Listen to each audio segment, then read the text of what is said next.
Hi, we are the Happy Team made up by Gabriela, Francisco, Diana, Caterina, Lisa, Jorge, Liz, and Aaron.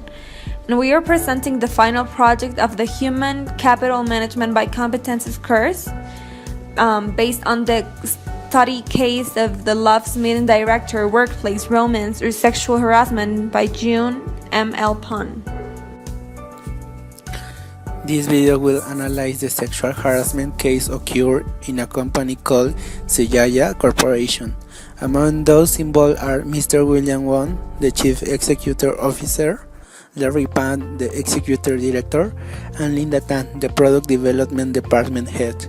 To give a clear first scenario of the situation, we can establish that Mr. Pan sexually harassed Tan, writing her flirt messages and asking for pictures of herself doing certain things he asked her. Even though she made it clear that she was married, he continued to bother her until she decided to resign and then warned her the reason for her resignation. So he begins to evaluate the case in order to know how to proceed. The objective of the present project is to analyze the case from a leader administrative point of view and help one take the best decision for all sides involved, prioritizing the values and the ethics of the company. After reading and analyzing the case, we were able to find some key points about the problem within the company, and they are miscommunication. The miscommunication there is between a boss and his subordinate causes that conflicts are created, misunderstood. If this is not solved, it can aggravate the situation as it is seen in the case. Sexual harassment is a serious problem because it threatens the dignity of the woman. Linda Tan felt harassed by Larry Pan but didn't want to say anything until leaving the company. Therefore, William Wong must investigate what happened. Lack of HR area. Another important point is the lack of attention from the human resources area, as it must have a well-established code of ethics and a protocol in case of these situations. In addition to this, doing surveys about the work environment to avoid this situation. Lack of feeling of belonging. The lack of belonging to the company by Tan is another one of the causes of the problem. She felt disconnected from the company and the problems that she started having with her boss. This causes that she didn't want to have the confidence to talk about the situation which she was going through. Lack of recognition. Linda Tan was in charge of the marketing department, so we see in the case she worked hard to move forward the department, but William Wong didn't want to recognize that effort, taking away his command and hiring someone else. Another reason for Linda Tan to resign. Implementation of company's privacy for a determined period after resigning. To avoid future problems, the company should have its employees sign a privacy contract, so that when they are dismissed, they cannot talk about the situation within the company. On the one hand, so that the problem can be solved internally, and in the other hand, to avoid getting involved in bigger problems. As is in the case, Linda, once she was out of the company, she talked about the problem.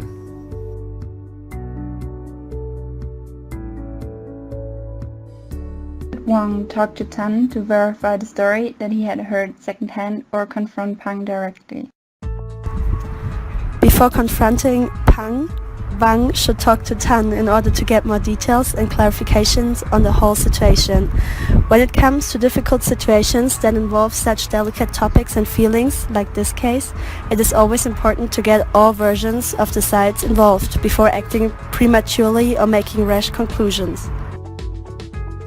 Should employees be reprimanded or disciplined for attempting to pursue a romantic relationship at work?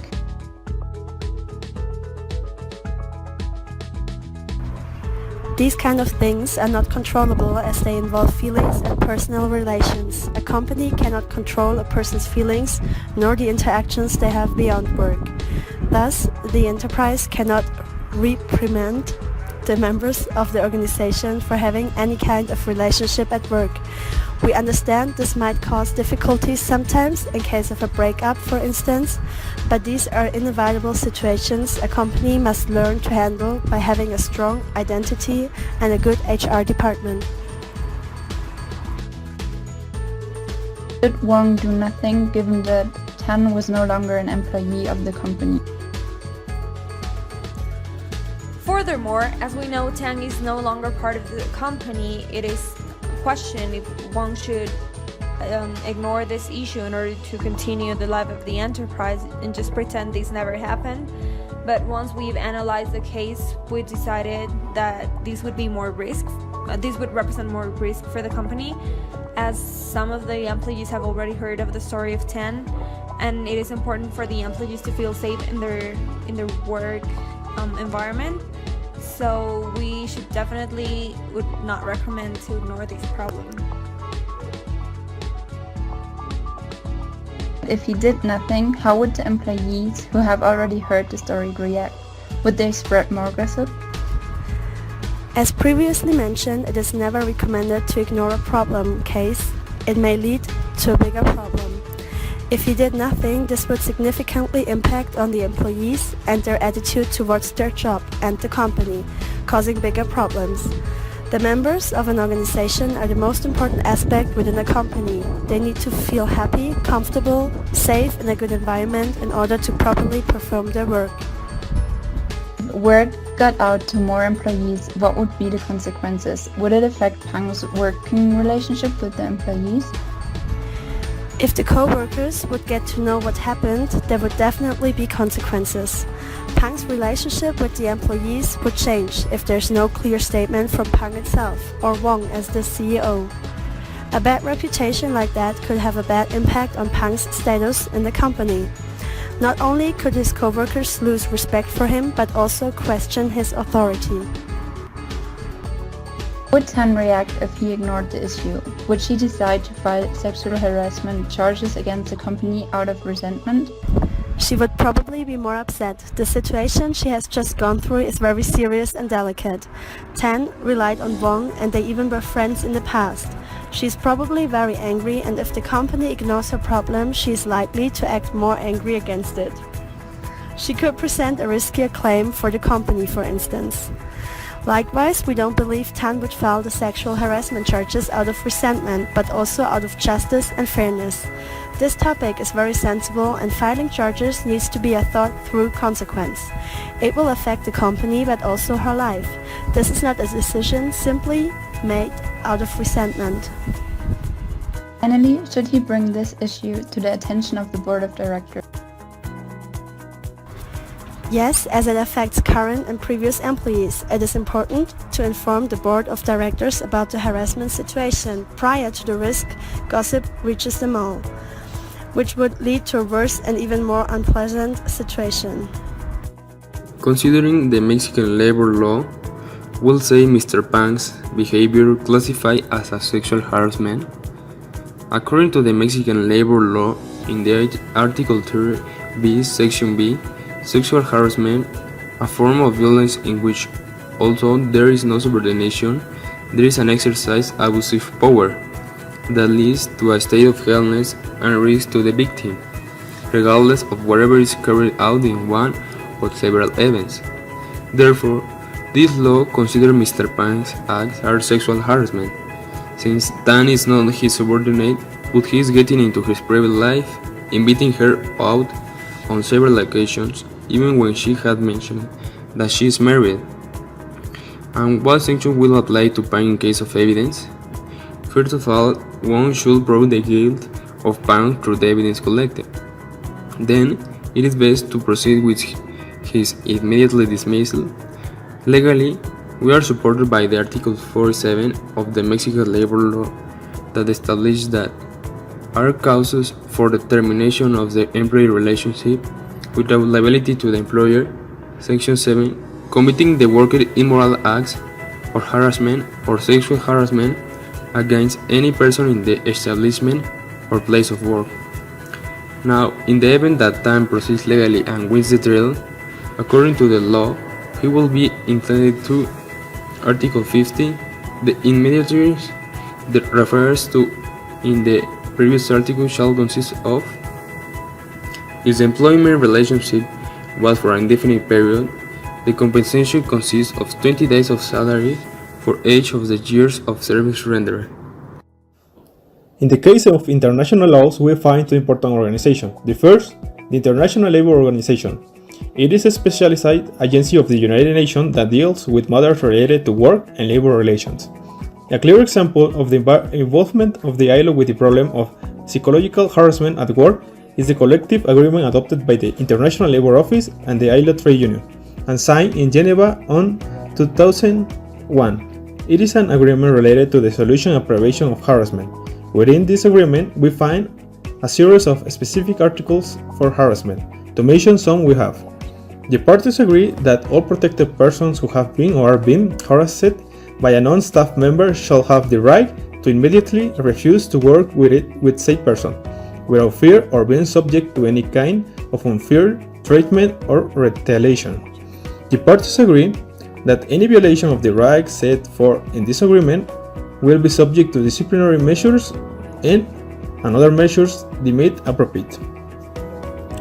We found that this organization defines sexual harassment as unwanted behavior of sexuality in the workplace which makes the person feel offended, humiliated, or intimidated.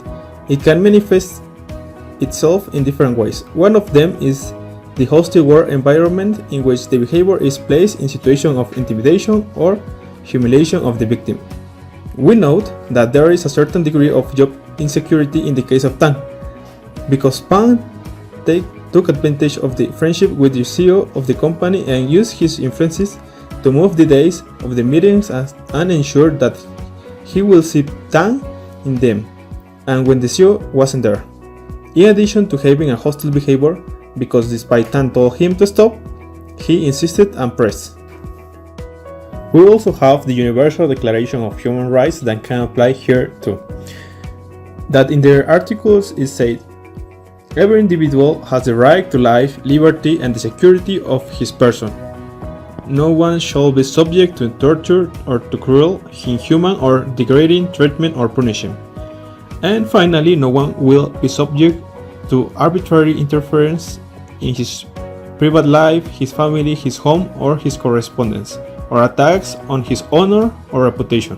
Everybody has the right to the protection of the law against such interference or attacks. In your opinion, are Mr. Tan or Mr. Pan responsible for any kind of mistake, faults, or misconduct?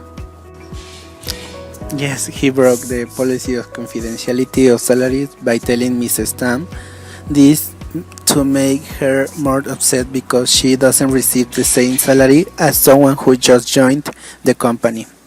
He also didn't want to accept the deal of staying 3 years in the company, saying it was not convenient. He can deduce that these actions were taken in order to stay with the position of one. This is extremely unethical and grave misconduct. If you were in Mrs. Wong's place, what modifications to the actual harassment policies, concrete action, or additional policies would you establish to prevent or correct this type of situations? To prevent this type of situation, it will be ideal to have, in the first instance, a code of ethics and conduct, where all employees accept to the rule their actions within the company following such rules, respecting the rights of all employees and not attempt against other person's integrity, whether physical, verbal, or psychological. Additionally, you need to have to preventive policy against workplace harassment, where it should be defined what is considered as workplace conduct and behaviors harassment, and how to act if someone faces such a scenario. Likewise, it should be implemented a tool called reporting channels, where all employees can express their problems anonymously. Furthermore, it is important to inform all workers of both the policy and the code of ethics, as well as to have them sign of declaration to compliance and adhesion to the code of ethics and conduct, accepting the infractions and the consequences based on the case. Finally, the company must assure that all members of the enterprise have a formal and serious attitude towards awareness relating to inappropriate behavior and illegal practices. In conclusion, although the central issue of the case is sexual harassment at the workplace, other factors that were involved could also be identified. For example, the lack of recognition of a well-done job, as Linda don't feel that her job was valued, despite having done much in an area that was not directly under her responsibility. Although the central issue of the case is sexual harassment at the workplace, other factors that were involved could also be identified. For example, the lack of recognition of a well-done job, as Linda did not feel that her work was valued, despite having done much in an area that was not directly under her responsibility. Also, the case allowed us to expand the panorama we had about work harassment. We realized that it is not always easy to detect it and to apply the corresponding sanctions. It is a scared attitude towards this issue nowadays. Many people prefer not to say or reveal anything due to the fear of losing their job or not being believed by their bosses. This was the case of Tang, whereby the relationship that Wong had with Tang, she did not dare to say anything against him. If she had denounced it, many other companies or legislations would have restrained Wong's company or would have banned Tang from working in many places. The country laws and international institutions such as the International Organization of the Labour or the Universal Declaration of Human Rights. On the other hand, not having an HR department that takes care and procures members of the company significantly impacted in the problems shown in the case, since it was not disclosed until it was said by Linda's friends.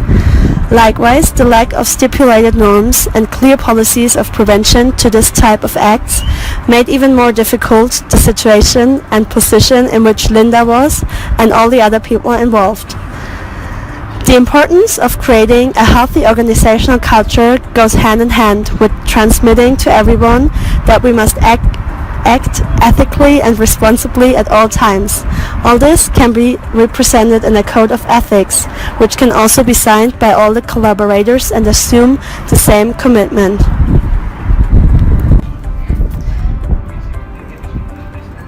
We, as future members and leaders of companies, must understand the importance of the right to labor justice, as it is an aspect that regards the importance and interest of all members of an organization.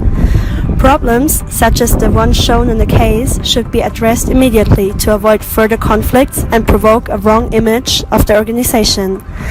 Now, this team is very aware that the human capital area within an organization is the most important area of the whole. Employees are clients' first impression of the company. They represent the company's values and identify. They are the people who get the whole work done. They truly are the core and soul of a company. Furthermore, as students, we have the social commitment of not to allow cases like this to occur.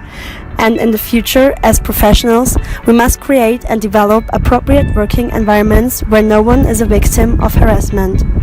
Finally, as a form of conclusion, we can say that this final project significantly impacted our human resource visions of a company. From now on, we all agree we will be more observant and careful when it comes to addressing an issue regarding a person within an organization. We are deeply thankful for having the opportunity to face such cases in a learning environment, so later on, when one of us faces a similar or likely situation when working in the real world, we can have a better vision of how to react to such scenarios.